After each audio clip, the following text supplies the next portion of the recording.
In today's tutorial, we are going to whip up something super sweet for your Easter decor, baskets, or gift giving. How about a cute little drawstring carrot bag that is fully lined? And making it lined makes it honestly easier to sew and more professional look. So let's get started.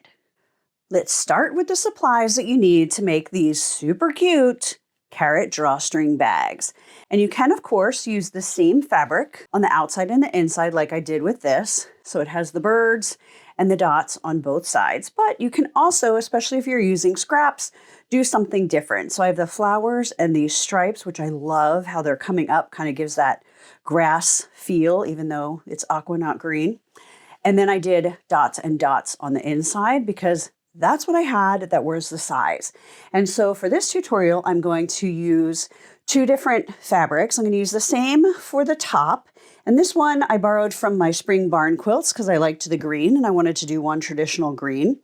The dots and the birds are from my Happy at Home fabric collection. So obviously we're going to do the orange dots on the outside, and then we're going to line it with the little birds. You're really only going to see the lining as you grab things out of there, and even then, not very much, but I like the finished look and it's not hard to do. What we need for this is we need 4 pieces, 3.5 inches by 6 inches, and they can be 4 of the same or 2 and 2. That's going to do your little grass topper. Then you need 4 pieces, 7 inches high by 6 inches wide.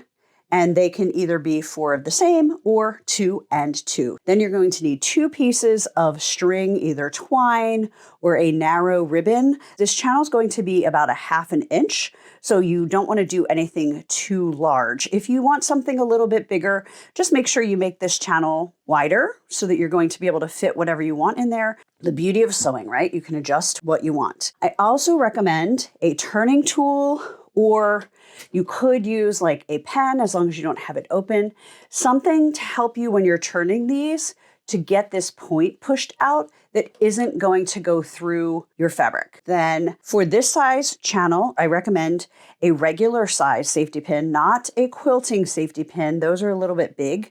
You just need to make sure you have something that's going to fit through that channel. Then this is my secret weapon for getting that safety pin through if it gets stuck, and I'll show you when we put that drawstring in, tweezers.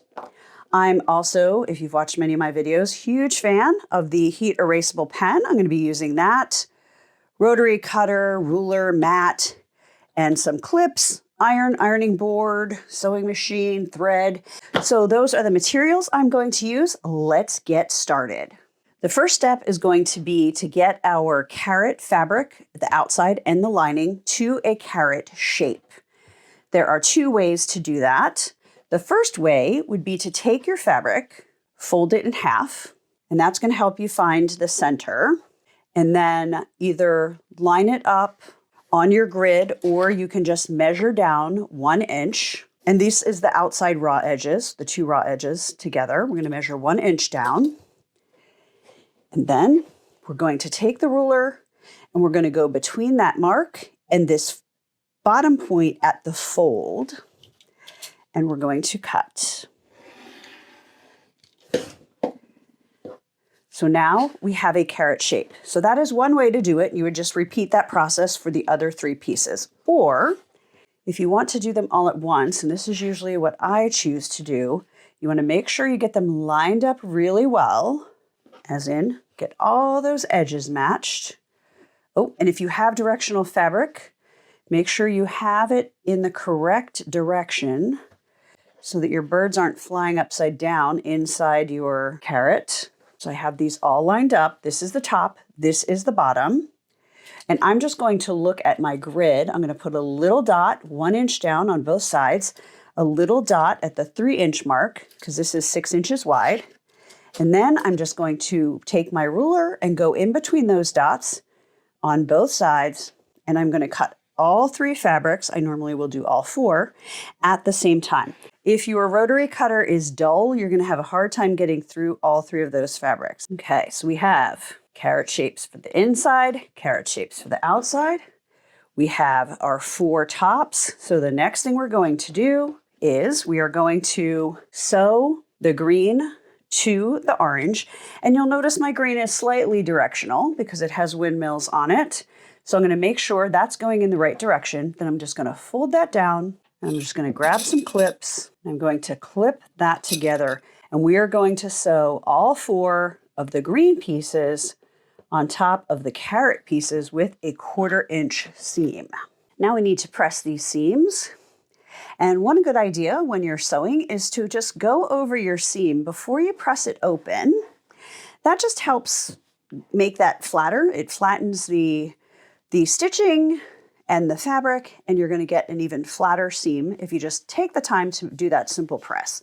Then we do want to press towards the carrot section, so in this case the bird. So I'm going to turn it over and then just push forward, and I'm going to press that. And then I'm going to use another one of my favorite tools, which is the Quilter's clapper, which is a nice, easy to handle piece of wood. You press the wood down after you press a seam. It helps pull the heat out of that seam and also helps it stay nice and flat. So we're going to do that for all 4 of our seams. So the next thing we're going to do is we are going to put these right side together, and we are going to sew them together. But there's a couple caveats to that.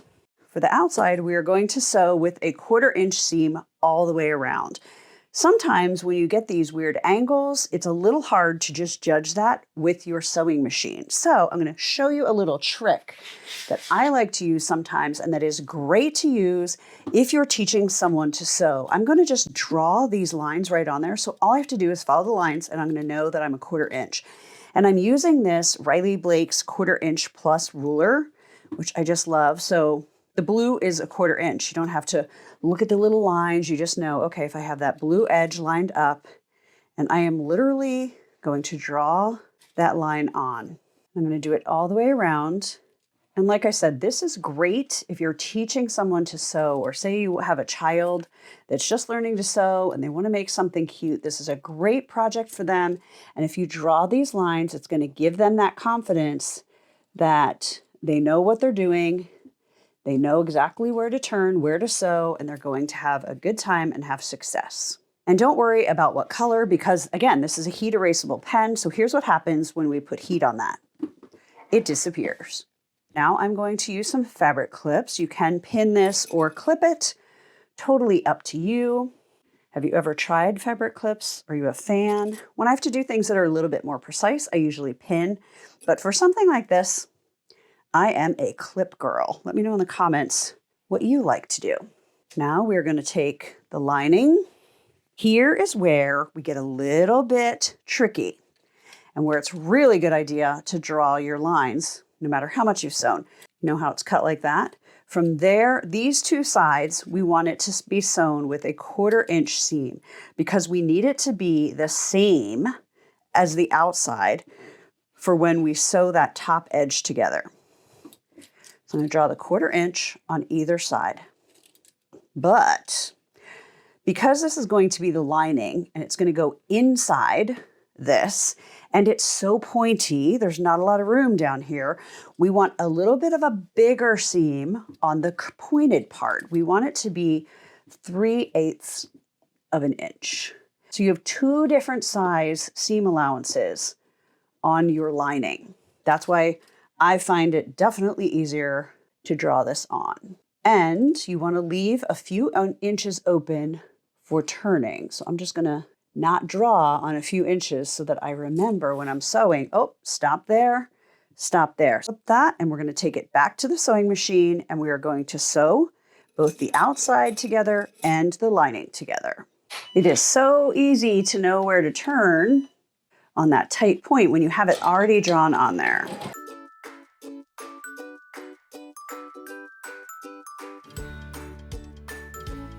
I'm just going to quickly go over those lines with my iron, and they go away like magic.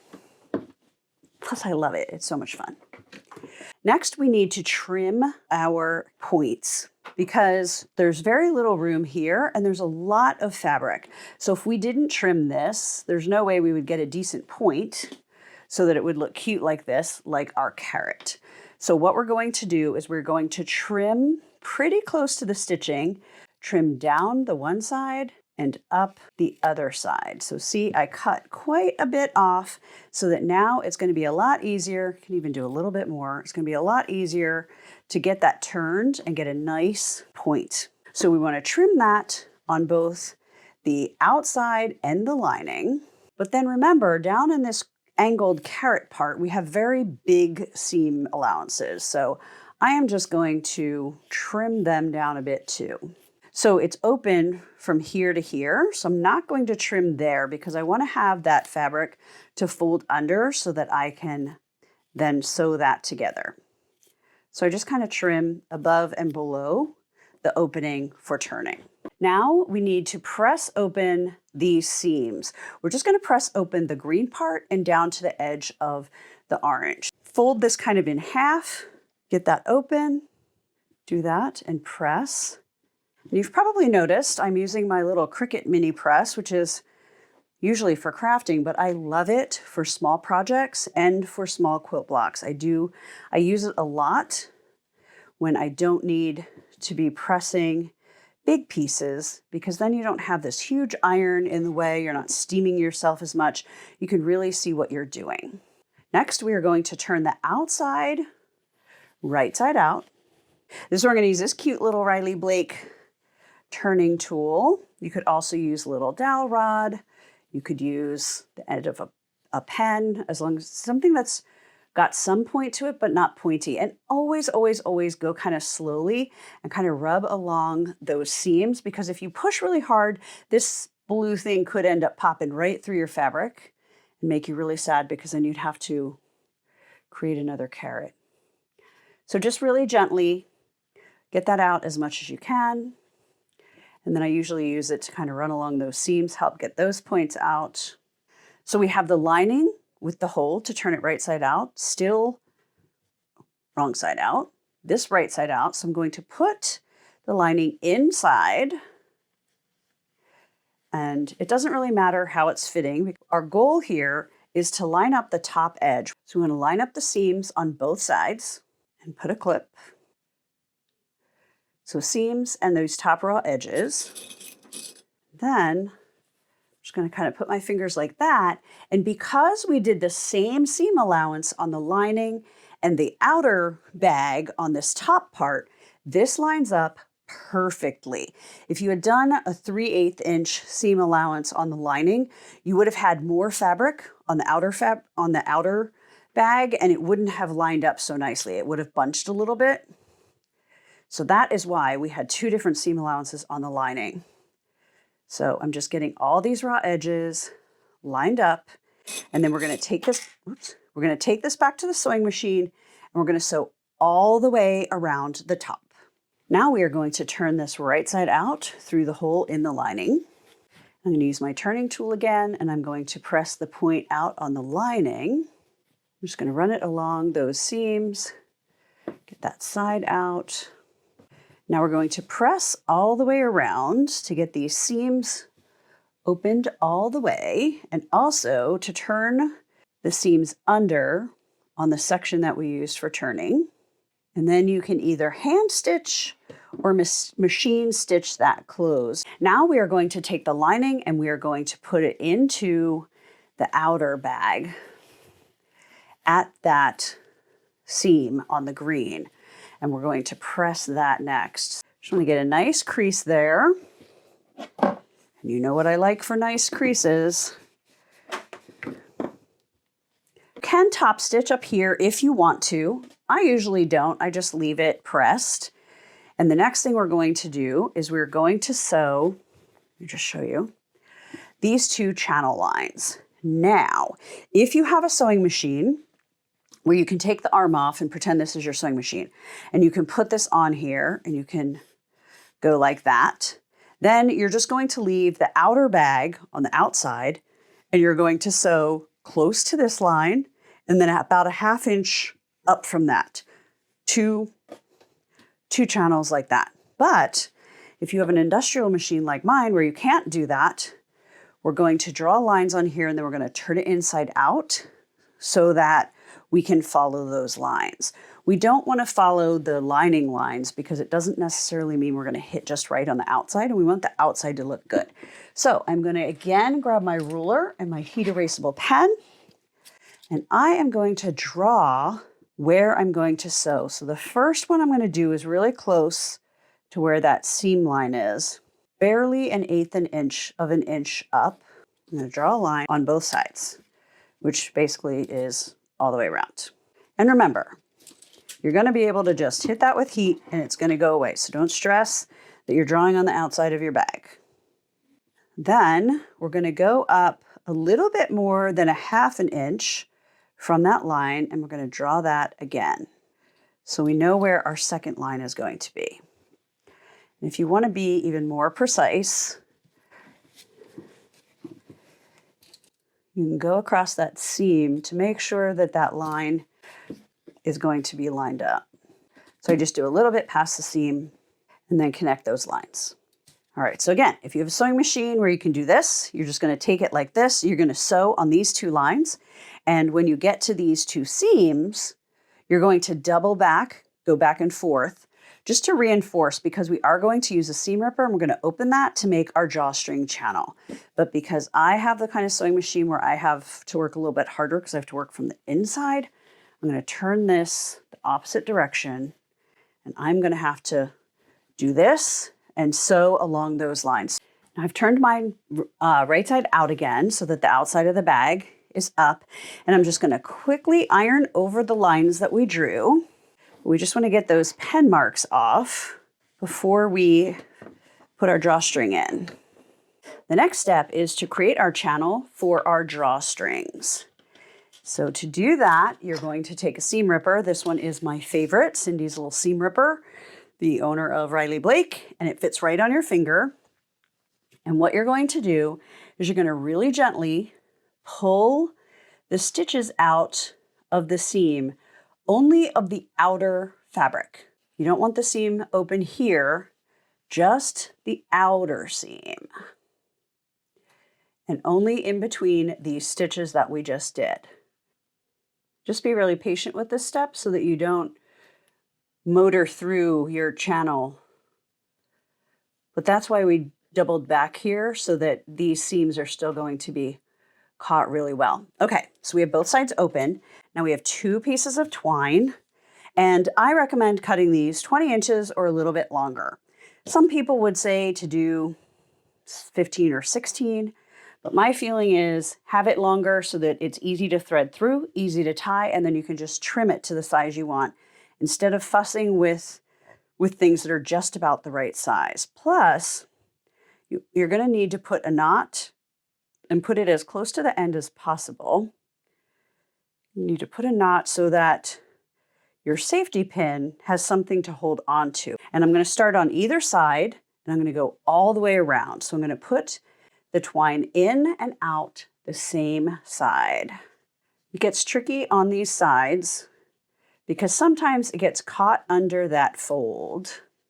So you can either just try and figure that out, or this is my secret weapon. I keep the pin back a little bit so it's not under that fold. I put the tweezers in there, I grab the pin, and I get it through. It saves you a lot of time. Then you're just going to push it back a little bit so that you can get it back into that channel and keep going. It took me a while to figure out how to do that. I just get so frustrated with my pin getting stuck under that fold until I came up with my tweezer method.